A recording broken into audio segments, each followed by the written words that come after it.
سلام، امیدوارم هر جا که هستین خوب باشین. میدونید که تو قوانین جدید برای دریافت اقامت ترکیه باید توی شهرهای بزرگ 75,000 دلار ملک خریده باشین، توی شهرهای کوچیک هم 50,000 دلار. با من همراه باشید تا یه توضیحاتی رو در این مورد بهتون بدم.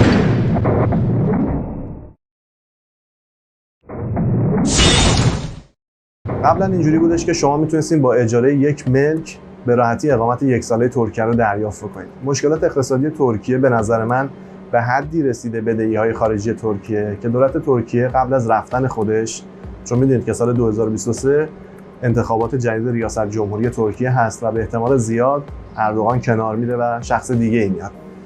تا قبل از اون به نظر من اینجوریه که میخوان بدهی‌های ترکیه رو تا حد زیادی در واقع تسویه بکنن با بانک‌های خارجی. واسه همینه که اقامت‌ها رو پولی کردن. قبلا میگفتن شما یه اجاره نامه داشته باشید میتونید اقامت یک ساله ترکیه رو دریافت بکنید و بعد دوباره یک سال دیگه هم میتونستید به صورت توریستی تمدیدش بکنید. اما الان میگن که برای این کار حتما باید 75,000 دلار سرمایه بیارید، ملک بخرید و ملکی که میخرید نظر کارشناس دولت 75,000 دلار بیارزه تا شما بتونید در واقع اقامت سرمایه‌گذاری خودتون رو دریافت بکنید. و توی شهرستان ها هم اون ملک باید حداقل 50,000 دلار بیارزه تا به شما اقامت اون شهر داده بشه. خب یه ذره شرایط سخت شده. قبلا خیلی راحت تر بود اقامت ترکیه. ترکیه الان میخواد در واقع یه جورایی افرادی که پول دارن، ثروت دارن یا تمکن مالی دارن رو به خودش جذب بکنه. یک راه دیگه هم گذاشته به صورت توریستی، اونم اینه که شما تمکن مالی نشون بدید، توی بانک پول دپوزیت کنید برای یک سال خودتون و اقامت در واقع توریستی رو بگیرید. بعد از اینکه اقامت توریستیتون رو گرفتید میتونید پول رو از بانک بردارید، اما حداقل نفری 30,000 لیره باید دپوزیت کنید توی بانک‌های ترکیه. و جالبه این قانون رو گذاشته، اما وقتی به بانک مراجعه می‌کنی بانک برای تو حساب باز نمی‌کنه. یعنی یه راهکار داده، از اونورم یه چالش سر راه تو گذاشته. بعد برید بگردید جایی که ایرانی‌ها جمعیت کمتری تو اون مناطق دارن، اونجا اقدام کنید تا ببینید بانک واکیف، زراعت یا ایش بانک برای شما حساب باز می‌کنه یا نه. یکی از ملاکایی که الان میخوان، علاوه بر اینکه سوء پیشینه هم در واقع اجباری شده که بعد سوء پیشینه ارائه بدید از دولت ایران، باید پول هم دپوزیت کنید توی بانک تا در واقع بتونید اقامت 6 ماه تا 1 سال توریستی بگیرید و به شما توی این 6 ماه و 1 سال وقت میدن که بیاین 75,000 دلار توی شهرهای بزرگ و 50,000 دلار توی شهرهای کوچیک سرمایه گذاری بکنید برای اینکه بتونید اقامت توریستی خودتون رو به صورت اقامت سرمایه گذاری تمدید کنید. و میگن اگر 8 سال بتونید تو اون خونه دووم بیارید، ما به شما اقامت دائم میدیم. این راهکار جدیدیه که دولت ترکیه گذاشته. خواستم بهتون بگم برای دریافت پاسپورت و شهروندی ترکیه، برای اینکه بتونید شما یک شهروند ترک بشید، از 250,000 دلار به 400,000 دلار رسیده. یعنی شما باید ملکی رو بخرید که 400,000 دلار بیارزه تا به شما پاسپورت ترکیه رو بدن.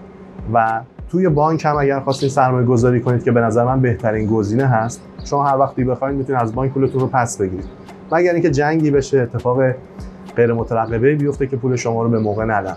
اما بهترین سرمایه گذاری همون 500,000 دلار داخل بانک هست که هر زمانی که بخواید میتونید بعد از 5 سال پولتون رو دریافت کنید. یعنی 5 سال باید پولتون توی بانک بخوابه تا به شما پاسپورت ترکیه رو بدن، اما عوضش 500,000 دلار به صورت دلاری که خب میدونید دیگه با تورم هم این دلار بالا میره، سر جای خودش هست و دارید این دلارتون. ولی ملک چرا یه ذره سخته به نظر من؟ ملک مثلا شما میان 400,000 دلار میدین، این ملک رو میگیرید تا 3 سال که حق فروش ندارید، نمیتونید بفروشید برای اینکه میخواین پاسپورت ترکیه رو بگیرید. داستانهای خاص خودشو داره. بعد نمیدونم اکسپرتیز کنید، کارشناس دولت بعد بیاد برای شما اکسپرتیز کنه، نظر کارشناسی بذاره که حتما بعد اون ملک 400,000 دلار بیارزه. اگه کمتر باشه بهتون اقامت نمیدن. بعد الان قوانین جدید اومده، دویز آلین بلگسی بعد بگیرید، یعنی پول رو به صورت دلار توی بانک بخوابونید، یا اگر لیر هست توی بانک تبدیل بشه، چنج بشه به دلار و بعد این دلار رو بزنید که این دویز آلین بلگسی نشون بده که شما دارین 400,000 دلار در واقع سرمایه میارین توی ترکیه. اما هیچ بعید نیستش که سالهای بعد این مبالغ دوباره اضافه بشه یا حتی کمتر بشه، چون چند سال پیش که میدونید 500,000 دلار بود، حتی تا 1,000,000 دلار هم قیمت گذاشته بودن برای سرمایه گذاری ملکی. اما چون هیچ کس نیامد توی ترکیه و این کار رو انجام نداد، اردوغان کمش کرد و آوردش روی 250,000 دلار. چند سالی هم این گونه بود ولی قوانین جدید اون رو اضافه کرد. به هر حال خیلی ها باز همچنان میگن که ترکیه با تمام این گرونی ها همچنان ارزان‌تر از ایرانه. حالا من دیگه نمیدونم ایران شرایط چطوری شده که اینقدر گرونیه، در صورتی که امکانات خاصی هم تو شاید اون شهرهای بزرگ به اون صورت نباشه. خب ترکیه شهرهای زیبا زیاد داره، برای گردشگری فوق‌العاده است. خیلی از سراسر دنیا به خاطر 4 فصل بودن اون به اینجا میان. اما مراقب باشید دیگه، کجا سرمایه می‌خواید بذارین، کجا ملک می‌خواید بخرین که فردا راحت بتونید بفروشین و سرمایه‌تون در واقع نصف نشه. اینو رو در نظر بگیرید که امیدوارم هر جا هستین موفق باشید. تا برنامه دیگه همتون رو به خدای بزرگ می‌سپارم. خدا نگهدار.